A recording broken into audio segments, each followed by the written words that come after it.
AP అసెంబ్లీలో fee మంటలు, విద్యార్థుల భవిష్యత్తుపై అధికార ప్రతిపక్షాల మధ్య మాటల యుద్ధం. అసలేం జరిగింది?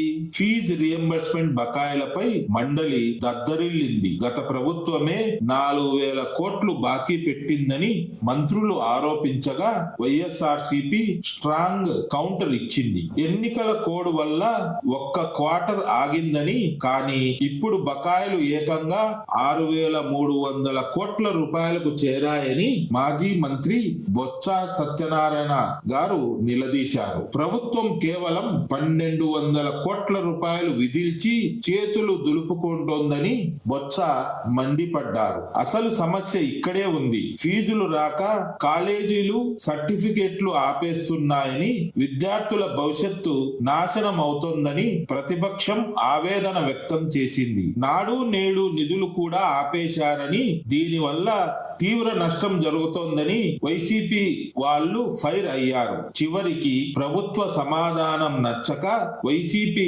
మండలి నుంచి వాకౌట్ చేసింది. మరి ఈ ఫీజు కష్టాలకు కారణం ఎవరు? మీ అభిప్రాయాన్ని కామెంట్ చేయండి. లేటెస్ట్ పొలిటికల్ అప్డేట్స్ కోసం ఇప్పుడే మన ఛానల్ ను సబ్స్క్రైబ్ చేసుకోండి.